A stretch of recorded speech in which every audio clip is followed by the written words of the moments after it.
बिस्मिल्लाहिर्रहमानिर्रहीम। अस्सलाम वालेकुम अज़ीज़ तलबा। प्रोफेसर मोहम्मद अमीन हाशमी आपको अपने यूट्यूब चैनल दिल की बात में खुशामदीद कहता है। अज़ीज़ तलबा, आज हम ये डिस्कस करेंगे कि अगर कॉन्स्ट्रेंट कंडीशन गिवन हो तो किस तरह से किसी फंक्शन को मैक्सिमाइज़ किया जा सकता है या मिनिमाइज़ किया जा सकता है। और ये भी देखते हैं कि इसमें किस किस फंक्शन को मैक्सिमाइज़ किया जाता है और किस किस फंक्शन को मिनिमाइज़ किया जाता है। तो अजीज़ तलबा, जैसा कि हम देख रहे हैं कि एक कॉन्स्ट्रेंट है जो कि कंडीशन गिवन की जाएगी और साथ में फंक्शन होगा, और वो फंक्शन या तो मैक्सिमाइजेशन का होगा और या मिनिमाइजेशन का होगा।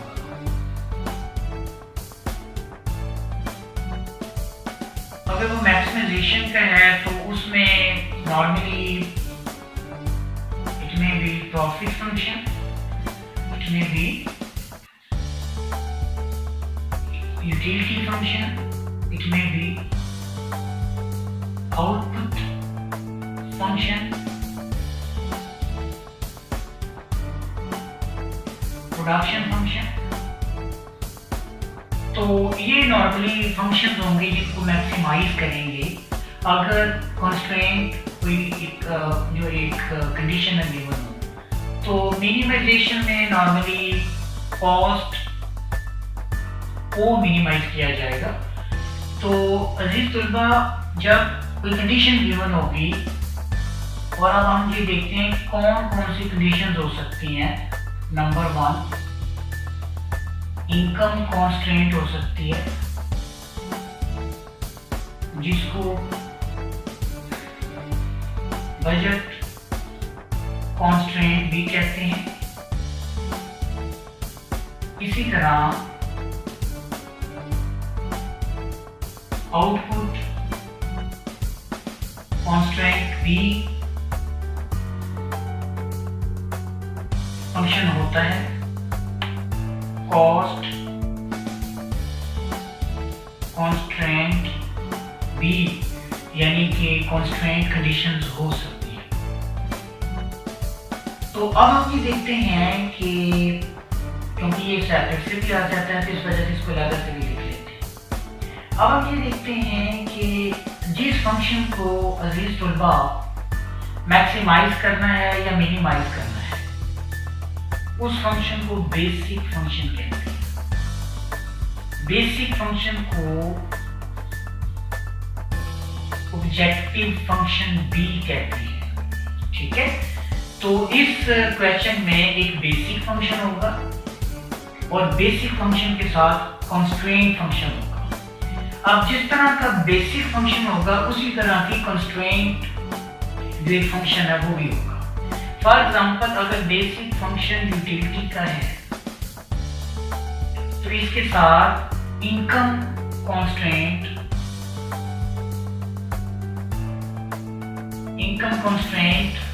की कंडीशन होगी। अगर बेसिक फंक्शन उसका है आउटपुट का है तो इसके साथ कॉस्ट कॉन्स्ट्रेंट की कंडीशन होगी। इसी तरह अगर बेसिक फंक्शन कॉस्ट का है तो इसके साथ आउटपुट जो कॉन्स्ट्रेंट कंडीशन है वो होगी। तो अजीज तलबा, अब हम इसको प्रैक्टिकली देखते हैं एक क्वेश्चन की मदद से, और ये भी अंडरस्टैंड करते हैं कि किस तरह से कॉन्स्ट्रेंट जो फंक्शन है वो किस तरह से उसको हम उसकी फॉर्मेशन करेंगे और किस तरह से उसको एडजस्ट करेंगे। तो आइए अजीज तलबा, अब हम इसको प्रैक्टिकली सॉल्व करते हैं और अंडरस्टैंड करने की कोशिश करते हैं।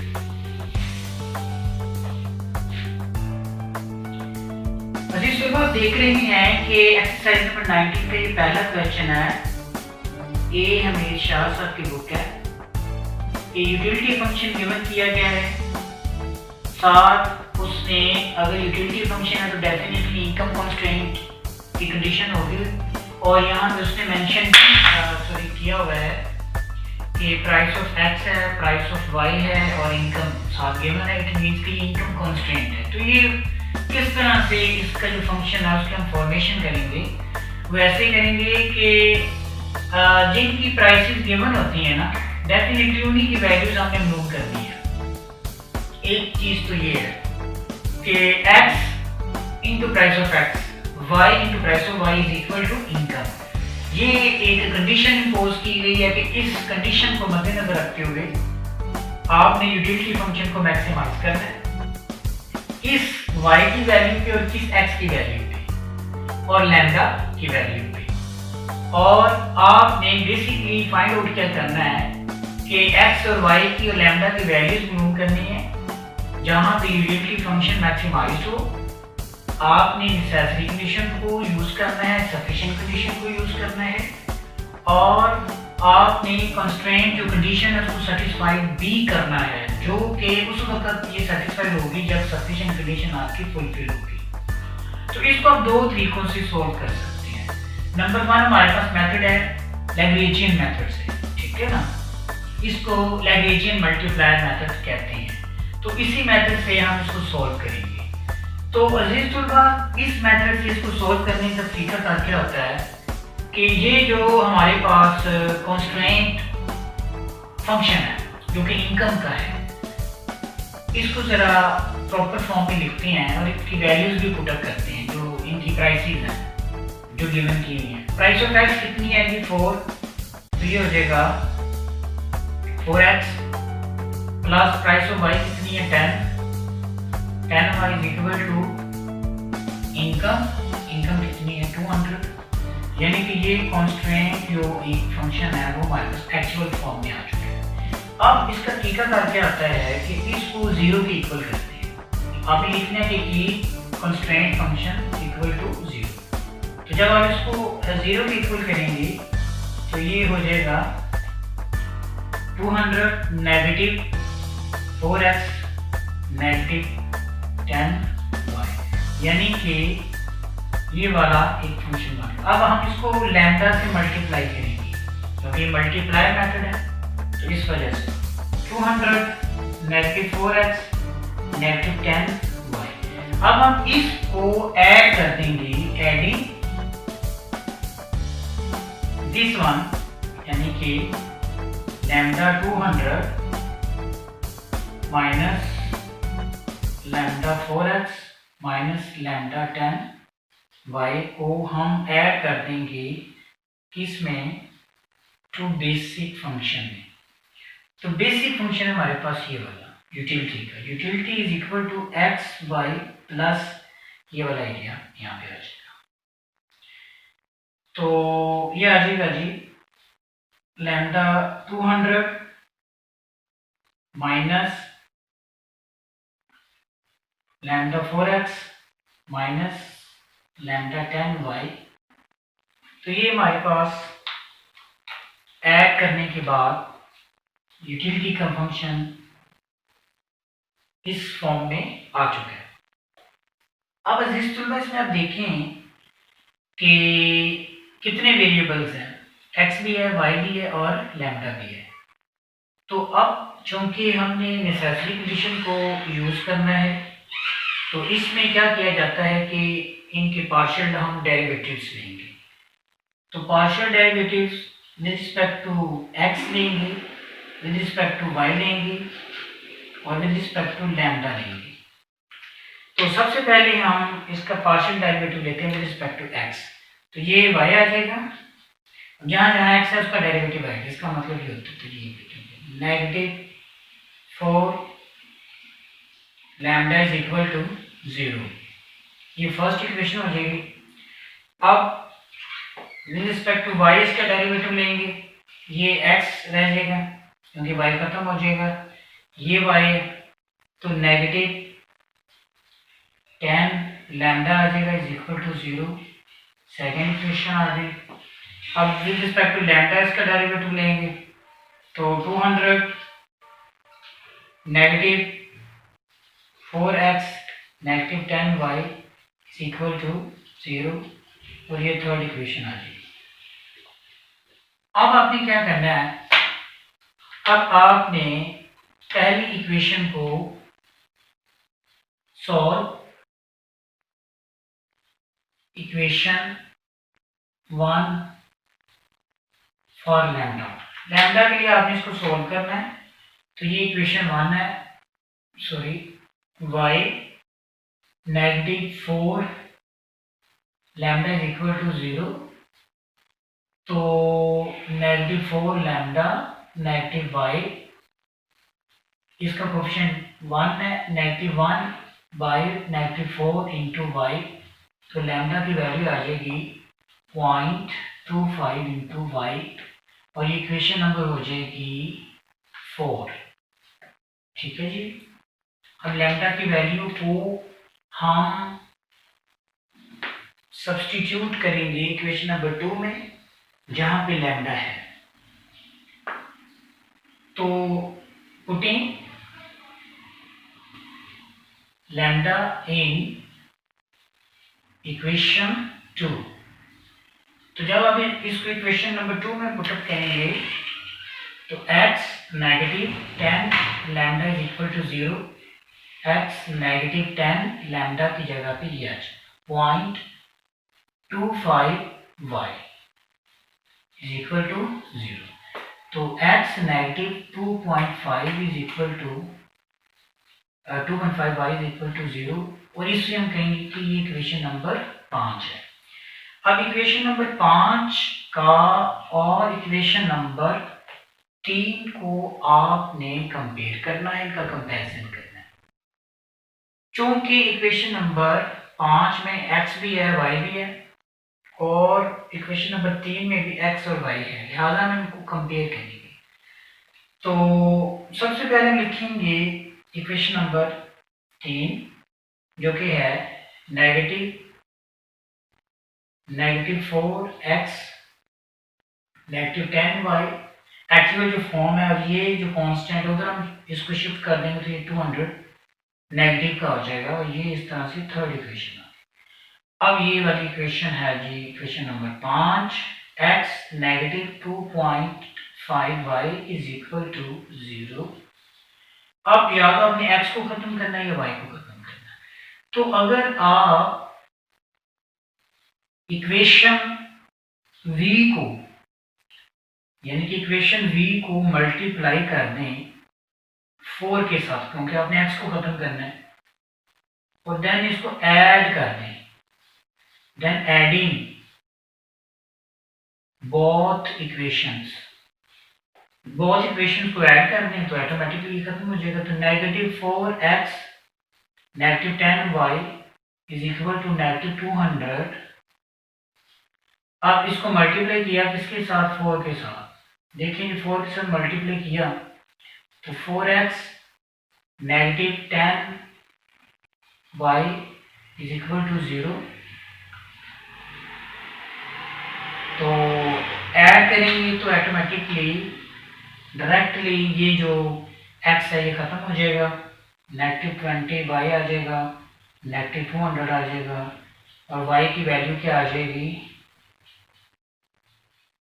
y इज इक्वल टू आ जाएगा 10। y इज इक्वल टू 10 आ चुका है।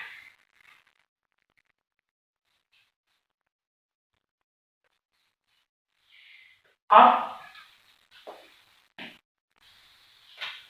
आपने x की वैल्यू मालूम करनी है, तो किसी भी ओरिजिनल इक्वेशन में से जो कि जिनको आपने कंपेयर किया है उसमें से इनको पुटअप करने y की वैल्यू को, यानी आप इक्वेशन नंबर 5 में पुटअप कर दें।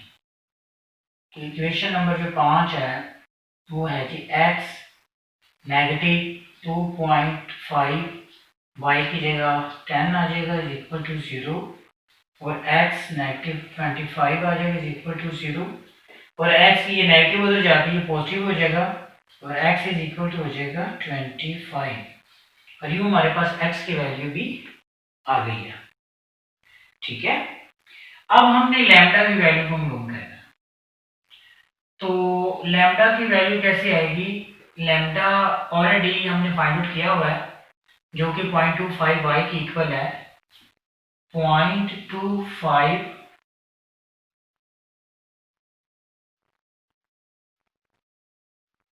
y, lambda is equal to 0.25 into y क्या है जी हमारे पास 10। तो डियर स्टूडेंट्स लैम्डा की वैल्यू आ जाएगी 2.5। ये तो थी नेसेसरी कंडीशन कि जिसकी मदद से हमने जो उसकी बेसिक रिक्वायरमेंट थी x की, y की और लैम्डा की वैल्यूज आपने मालूम करनी थी, जो कि हमने मालूम कर ली हैं। अब हमने ये देखना है कि क्या वाकया ही इन वैल्यूज पे गिवन कंडीशन में क्या हम यूटिलिटी के फंक्शन को मैक्सिमाइज कर सकते हैं कि नहीं कर सकते। तो इसके लिए डियर स्टूडेंट्स हमें सफिशिएंट कंडीशन को प्रूव करना है। तो जो एक सफिशिएंट कंडीशन है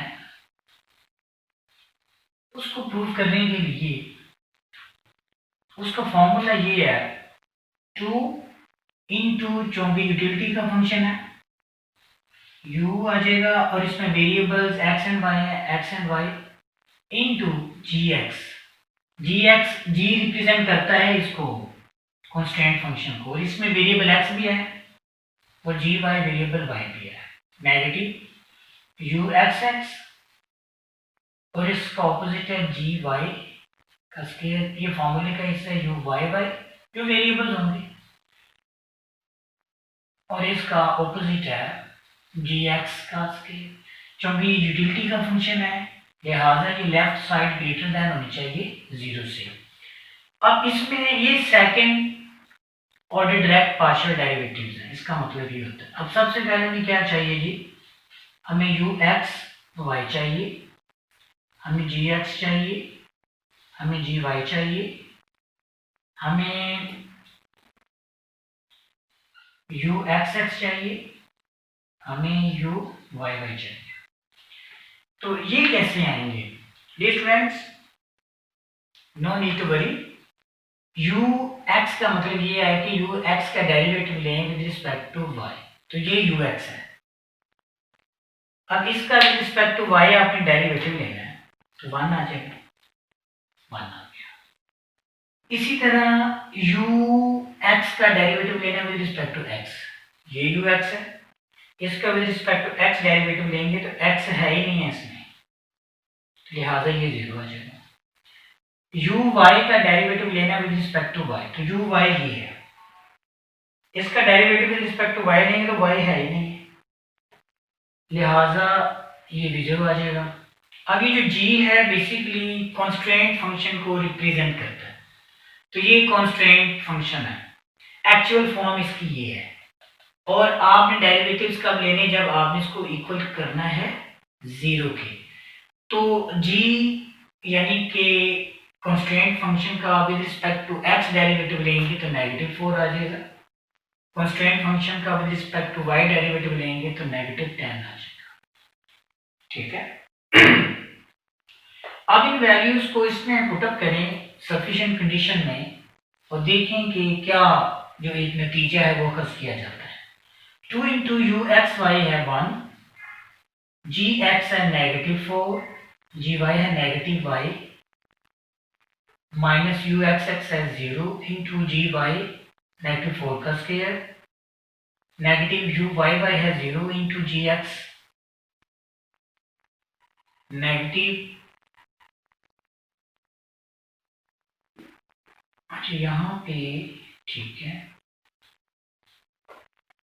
y ये आना चाहिए,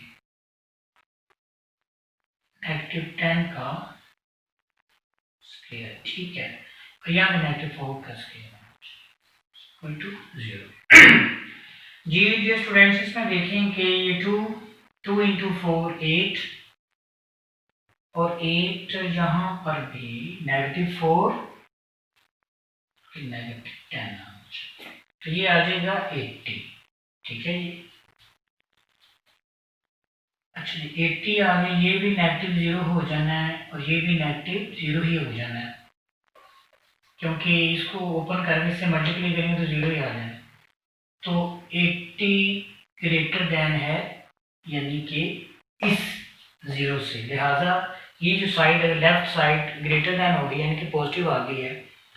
तो इसका मतलब ये है कि ये इस बात का प्रूव है, ये डायरेक्ट कर रहा है, यकीन दिला रहा है कि वाकई ही एक्स जो वैल्यू गिवन हमें हुई है, जो हमने फाइंड आउट की है 25, और जो वाई वैल्यू आई है, इन वैल्यूज पे यूटिलिटी के फंक्शन को गिवन कंडीशन में मैक्सिमाइज किया जा सकता है क्योंकि सफिशिएंट कंडीशन पूरी हो गई है। अगर इन केस ये जो वाली साइड है बराबर ना आती तो फिर हम इसको मैक्सिमाइज नहीं कर सकते थे। ठीक है, अब हम यहाँ पे लिखेंगे क्रक्स लिख लें, इंटरप्रिटेशन लिख लें। वो क्या लिखेंगे कि eight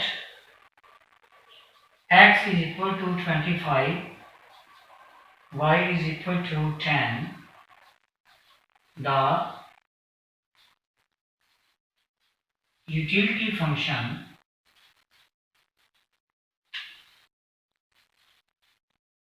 can be maximized as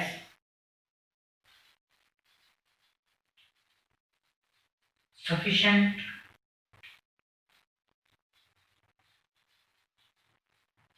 condition is met and constraint condition is also satisfied, that is I think that is ये कॉन्स्टेंट जो आपका फंक्शन है ये कैसे सेटिस्फाइड होता है, उसने ना जिक्र किया हुआ था स्टार्ट में कि ये भी सेटिस्फाई होना चाहिए।